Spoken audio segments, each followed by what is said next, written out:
And so, it begins. Dark were the skies, and chill was the wind, as the land was covered in a veil of malice. Across the hill did ride a dread army of the night, cloaked in mist and fog, prepared to rain down death and destruction upon the land. And the people did crowd for a savior, a noble soul to save them from their impending demise. Just as it seemed all was lost, in strode a mighty hero, clad in shimmering metal from head to toe.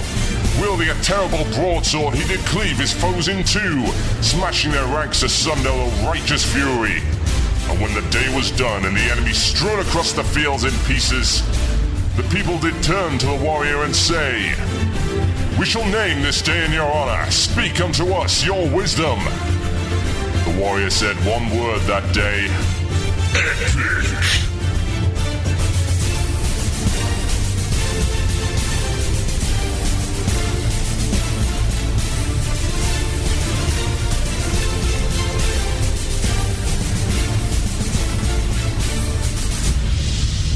One man, one murloc, one giant angry badger. This is Blue Please. It begins now.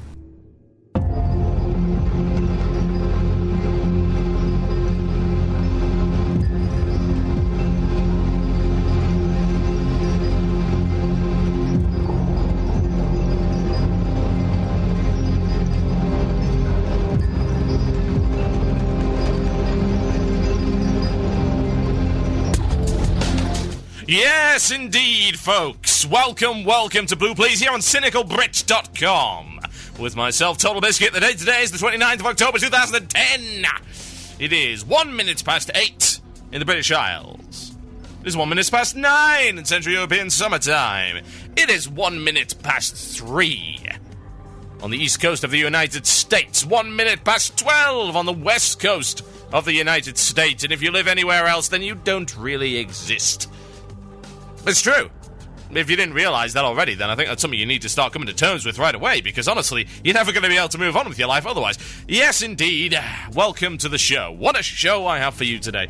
So, thankfully, now that BlizzCon is over and done with, there's some actual information worth talking about, as opposed to what we had before, which was a total waste of time. Yes, I remember. Or, more to the point, I wish I didn't remember the nonsense last Friday. Oh, wow. Was that everything? Was that all? What a horrible, horrible opening ceremony. I don't think I need to really repeat myself on that one, because they got both ends from me last week on that, but, oh, garbage. I was thankful to watch some of the stream, like I say, the Raids and Dungeons panels, which I'll be talking about a little bit later on in the show. They were definitely worth listening to. Admittedly, a lot of that information we kind of knew already. Paragon Live Raid, that was really entertaining. You're going to have to I watched a little bit of it. Didn't really have the time. So I'm going to go back and watch it on the PVR, since I think we've still got like a week before we lose our ability to watch that stuff. Reminds me, I should probably fraps it and store it before that happens. We're talking about the Raids and Dungeons, talking about the open Q&A and the embarrassment of BlizzCon. I think you've probably all seen the video by now. Oh, lordy, Mr. Red Shirt. Never has there been a more appropriate name for that guy. Seriously, he'll be sent on the next away mission and killed by some kind of alien silicon beast. That was horrific. It does make me embarrassed to be a WoW player. I am totally honest about this, because people like that happen every single BlizzCon, and it is painful. Really, incredibly painful. Oh, guys, why is this random obscure lore character that no one else pays attention to in this slightly different place? Don't you think that that's a critical lore mistake? And he just sort of leaps over the chairs, or he tries to. He's a little bit overweight, so he sort of falls flat on his ass, gets up, dusts himself down a bit, lunges at Chris Metzen. Chris Metzen's just got his hands thrown up in horror, like, oh god, no! It's okay, because he runs out of breath about halfway down the hall and starts wheezing and has an asthmatic attack. It's fairly bad. People like that, fairly bad. Now, it's, well, Asperger's How does it work, you know? Terrible. Aside from that, stuff. BlizzCon stuff, you know how it goes. I'm going to be covering all of the stuff that was actually said in BlizzCon, the Q&A and things like that. The kind of thing that we tend to do when a Q&A comes out, which is just spend a show talking about the Q&A, work our way through it, comment on it. I tend to try and avoid reading as much of it as possible so that I can get more honest reaction to it when I read it. So if I read something that's incredibly dumb, I would like to be awestruck by how dumb it is and then convey it to you guys. If I read it, it kind of ruins it, you know? Not as surprising, not as terrifying, and certainly not as terrible. I've had time to digest the information. I've had time to come to terms with it. Yeah. But yeah, that's the show. Also, calculate some Q&A at the end of the show, as you might imagine. Email into themurloc@gmail.com. That is themurloc@gmail.com if you so desire something said or indeed answered. It may happen. Shoutouts will be at the end of the show, as you might imagine.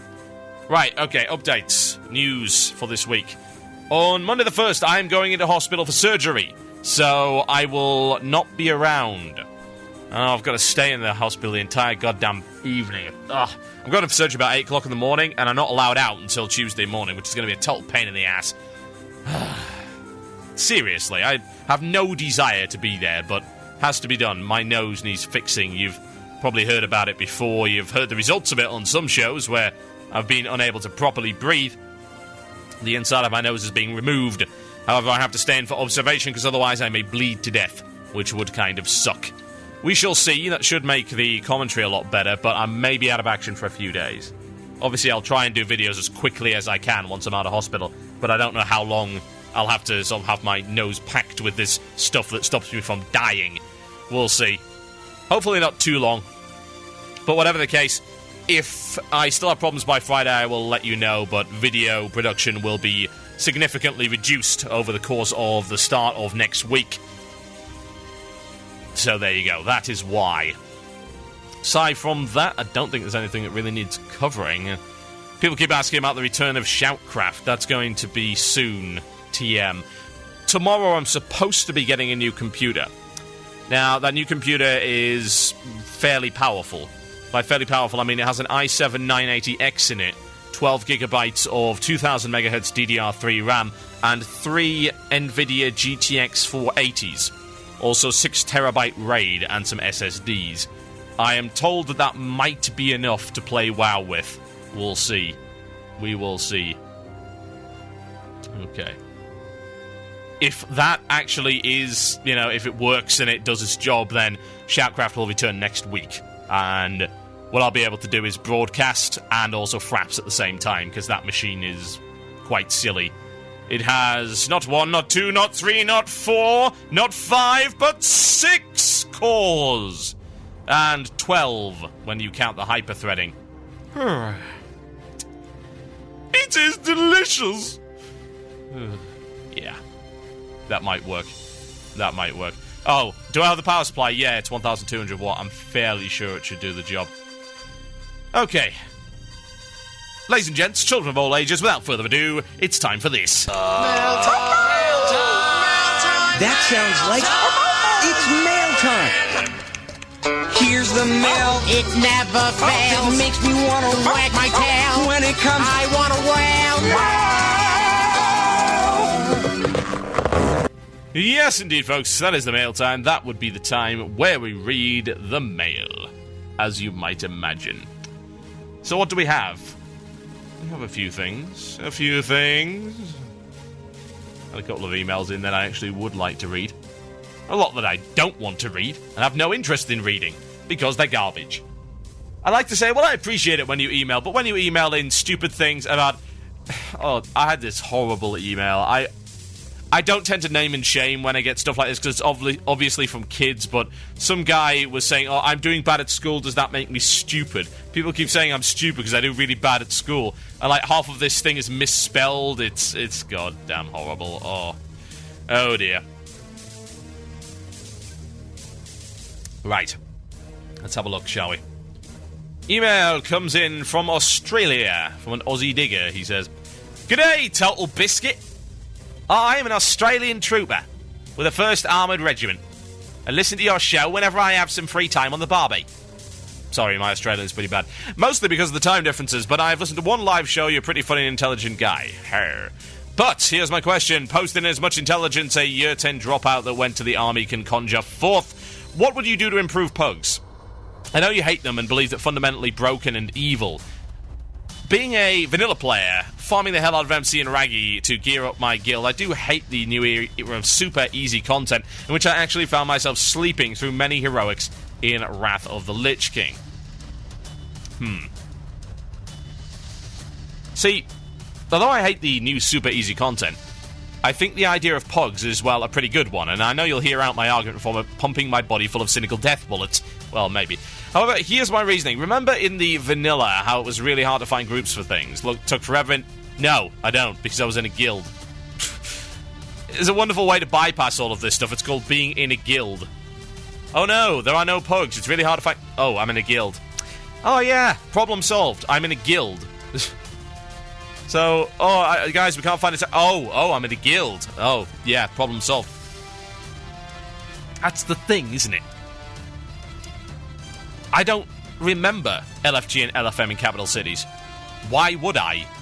Because I never used it. Because I was in a guild. I was always in a guild. I moved from several guilds to other guilds, and I was still always in a guild. So I never had to pug. Because you shouldn't be pugging if you can possibly avoid it. Anyway. It was annoying for a casual player, of whom the army has many. Now I play in guilds, so I don't have much of a problem. Well, there you go. But here's my argument about pugs. It brings casual players together quickly, and they can have a run through instances or quests. You want to know another way of bringing casual players together quickly? It's called form a casual guild, and then you're always together.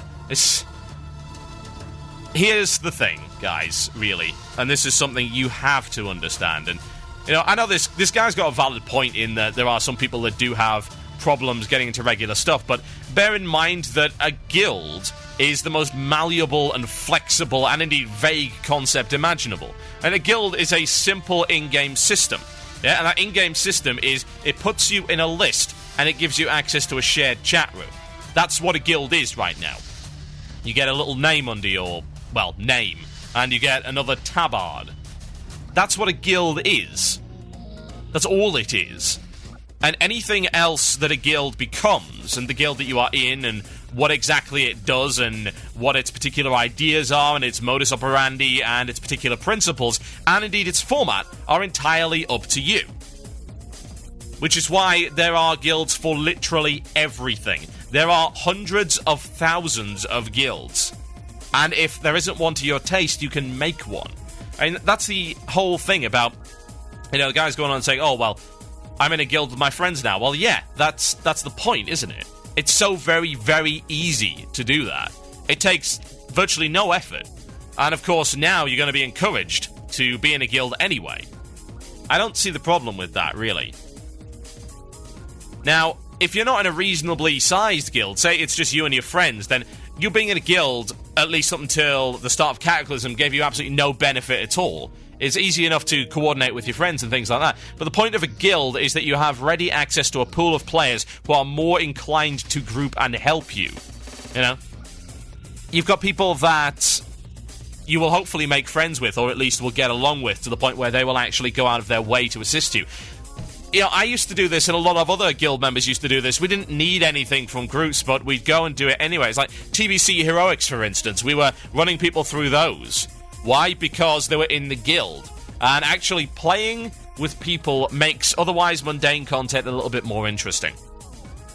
We did it in Wrath, and even then, you know, even in a guild with friends, mundane content is still mundane. But it's like watching paint dry on your own, and then watching paint dry with a group of 5 people who are good conversation. The watching paint dry doesn't get any more entertaining, but you are significantly distracted as to how boring the paint drying is by the fact that you are surrounded by people that you want to speak to. It makes it more pleasant. And then, of course, you do have a certain degree of quality control within a guild. Now, bad players tend not to stick around in guilds, because guildies turn against them, and guildies talk to the officers, and officers say, well, you suck. You know, you are holding us back, so get lost. Now, as to how much quality control your guild's going to have, well, that really varies from guild to guild. And as I said before, guilds are the most malleable and liquid and flexible concept in the world. They can be literally anything. That's why Trollface is going to be interesting, honestly, because it's going to be lots of different guilds rolled into one guild, in some kind of super Zerg guild. Every possible concept of guild can be within that guild. It is a multi-guild guild. It is an omni-guild. It accommodates every possible playstyle split up into divisions and subdivisions. And even then, even with, say, the full 1,000-player count, or whatever the guild happens to be, it's still going to be a situation that there are other kinds of guilds that we do not incorporate, because there are so many different ways of skinning that particular animal. Now, he asks what I'd do to improve pugs. Well, I wouldn't. Because a pug is bad. A pug is a suboptimal way of doing things. And think about it for a second. Think about it in the concept of sports. What's better? A professional team, or indeed an amateur team that plays together all the time, or a bunch of randoms that you pulled in off the street to play a game of ball? Which is going to work better? Which is going to be more enjoyable for you? One is extremely suboptimal. You have no idea what you're getting into. That guy might suck. He might have 2 left feet. He might be an abusive bastard. He might go and punch you in the face for all you know. That's the equivalent of a pug right there. Even an amateur team is going to do better and is going to be a more enjoyable experience for you. Why? Because you know the guys, you've got a bit of camaraderie going on, and you actually get a little bit of enjoyment out of achieving and out of doing content in a group of people that you actually don't hate the guts of. There is nothing that you can do to improve pugs, because it's the very nature of random people on the internet. The very nature of said people is to be entitled, idiotic, self-loathing, obnoxious bastards. And the sooner you realise that, the happier you will be, folks, I'm afraid. CynicalBrit.com. Not happy, optimistic Brit. The simple fact of the matter is that people on the internet in general suck. Why? Because they are not held accountable for anything. People in general don't suck because they're held accountable. There are rules, but not here. Not on the internet. And in that environment, you can never fix that. You just can't. My name is Total Biscuit. You're listening to Blue Please here on CynicalBrit.com. I'll be back to talk about BlizzCon, and this is Camelot with Karma.